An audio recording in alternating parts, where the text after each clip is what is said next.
लेकिन आप लोग देख रहे हैं कि यहाँ एक समाधि बना हुआ है और इस समाधि में एक संत हैं, एक गुरुजन हैं जो इस समाधि लेकर के इस धरती के अंदर। सबसे पहले स्वागत है आपका। बोलिए बोलिए।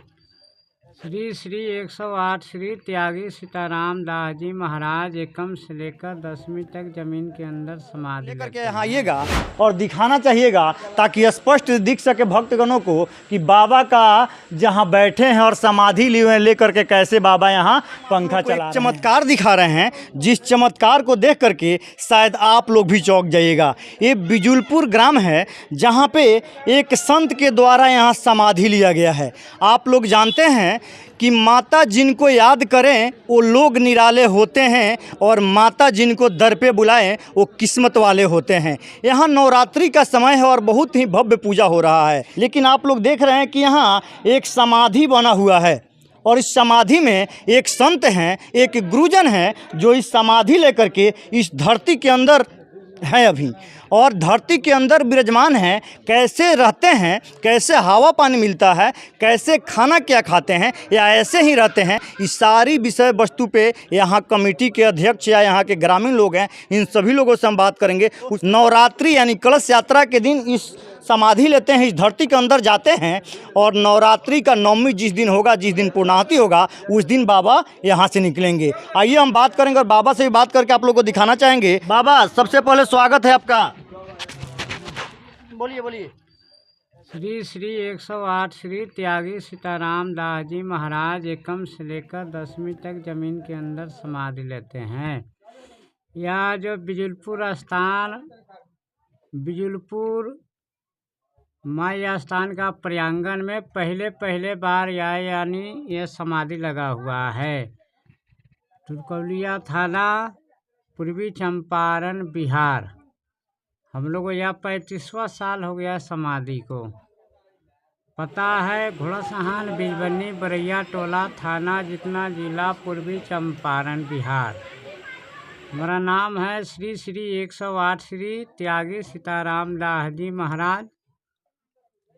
धन्यवाद, क्योंकि हम ज़्यादा नहीं बोलेंगे, मन सूख जाएगा।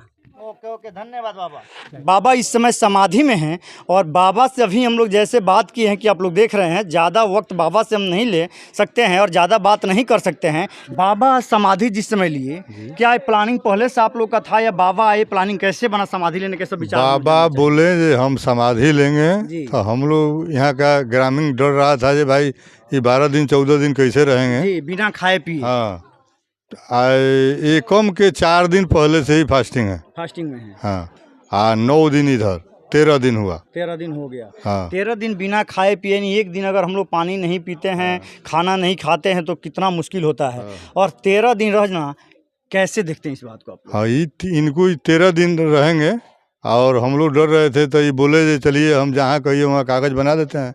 तो ये थाना में भी गए, मुखिया सरपंच के यहाँ भी गए, हॉस्पिटल में भी जाके कहें जी पूरा रिस्क मेरा है, यहाँ का जनता का कोई रिस्क नहीं है। हम लोग का सौभाग्य है कि हम लोग का ऐसा बाबा मतलब हम लोग का बिजुलपुर में आए हुए हैं। हम लोग को बहुत खुशी है क्योंकि जिस बिजुलपुर का नाम दूर दूर तक लोग नहीं जानते थे, आज ऐसा न्यूज यह बन गया है कि देश नहीं पूरे विदेश के लोग इस न्यूज़ को देख रहे हैं। और बाबा समाधि में जो गए आप लोग देख रहे हैं, दूर दूर से लोग आकर के मीडिया बंधु भी इस न्यूज़ को कवर कर रहे हैं। क्या इसके पहले आप लोग कभी सोचे हुए थे कि आपके यहाँ बाबा आएंगे और आपका गाँव इतना फेमस हो जाएगा? नहीं सोचे हुए थे। आज कैसा लग रहा है आपका गाँव? बहुत खुशी आ रहा है। हम लोगों का ये सोच नहीं था कि बिजुलपुर में ऐसा चमत्कार होगा।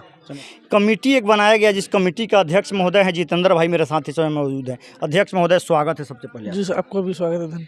बाबा समाधि लिए हैं जी, और इसके पहले बाबा पता ना कहाँ समाधि लिए कहाँ नहीं लिए, किसी को पता नहीं था। लेकिन आपके बिजुलपुर में आकर के यह चमत्कार करते हैं और आपका गांव समझिए कि एकदम पूरे हिंदुस्तान लेवल पे एक जहाँ देखिए नेशनल इंटरनेशनल हर जगह न्यूज़ में छप जाता है और चलने लगता है। इसके बाबा जब से आए थे 2-4 महीने पहले आए थे। बाबा हमारे मोट पर ही मोट है। बाबा रहे थे मोट पर। तो एक हमारे रिखी भगत है, माली है, पहले भी पूजा करते थे। तो हमारे समिति में बोले बाबा, हमारे समिति के राजा बाबू हैं, कामेश्वर जी हैं, कोषाध्यक्ष हैं, कैशियर साहब हैं, और ठाकुर भी हैं। तो हम लोग से बाबा बोले थे हम समाधि लेने वाले हैं, इसका क्या किया जाएगा। तो हम लोग बोले बाबा आप समाधि 10 दिन के लिए ले रहे हैं, हम लोग का कठिन परिश्रम हो जाएगा, आप 10 दिन से अंदर रहिएगा तो हम लोग को बिना खाए पिए रहिएगा तो हम लोग को परेशानी होगा, बाबा आप क्या कहना चाहते हैं। तो बाबा बोले जाओ चलिए हम प्रशासन थाना में चलते हैं, हम बोलेंगे वहाँ भी बाबा कुछ लिख के दिए हैं जो इसका जिम्मेवार कोई नहीं है, इसका जिम्मेवार खुद का मैं ले रहा हूँ। बाबा किस दिन यानी निकलेंगे यहाँ से? बाबा निकलेंगे नवमी को 9 बजे करीब में। नवमी के दिन 9 बजे। हाँ यही बोले हैं और बाबा। निकल करके सभी भक्तगणों का सभी आशीर्वाद देंगे। भक्तजनों का आशीर्वाद देंगे और बाबा से जो भी मिलना चाहते हैं नवमी को मिलेंगे। बाबा 13 दिन बिना खाए पी रहते हैं, क्या अभी के लोगों को बोला जाए कि रहने के लिए तो कोई रह सकता है? नहीं रख सकता है। कैसे रह ये गए सब बाबा? चमत्कार है, चमत्कार किसका चमत्कार है? दुर्गा महारानी का चमत्कार है। माता बाबा जिस समय समाधि ले रहे थे आप कहाँ थे? यहीं पर बाबा जिस समय अंदर जा रहे थे उस समय आप लोगों को कैसा लग रहा था कि अब अंदर जा रहे हैं तो निकलेंगे या नहीं निकलेंगे, कैसे क्या होगा ये सब? बाबा के तो हो तो साथ सब लोग का रोले रहे, तब बाबा का उतना एथी बा तब नु ये बात से बाबा अंदर गई बाबा का अनुभव था पहले से। तो कमेटी के द्वारा जो सबसे अच्छा एक व्यवस्था मुझे लगा कि बाबा समाधि लेते हैं और समाधि जहां बाबा लेते हैं वहां कैमरा लगाया जाता है और कैमरा के द्वारा यह निगरानी किया जाता है कि बाबा कहां हैं। अब देख सकते हैं यहाँ एक एलईडी लगा हुआ है, जिस एलईडी में बाबा पंखा चलाते हुए यानी बैठे हुए हैं और पंखा हाँकते हुए नज़र आप लोग को आ रहे हैं। एक बार कैमरा पर लेकर के यहाँ आइएगा और दिखाना चाहिएगा ताकि स्पष्ट दिख सके भक्तगणों को कि बाबा का जहाँ बैठे हैं और समाधि लिए हुए लेकर के कैसे बाबा यहाँ पंखा चला रहे हैं। में बाबा 10 फीट नीचे बैठ करके और देखिए कैसे लग रहा है कि जैसे अपने घर में आनंदित होकर के बैठे हैं। इसलिए बैठे हैं कि बाबा के ऊपर माता शेरावाली का कृपा है, जो आप लोग यहाँ सीसीटीवी कैमरा में अभी देख रहे हैं। क्योंकि बाबा के लिए सीसीटीवी कैमरा जो लगाया गया है उस कैमरा के द्वारा हम आप लोग को दिखा रहे हैं। एक एलईडी है और कैमरा है, वहाँ कैमरा के माध्यम से आप लोग देख रहे हैं। और यहीं ऐसे ही वीडियो देखने के लिए मेरे चैनल पर बने रहें। तब तक के लिए जय हिंद।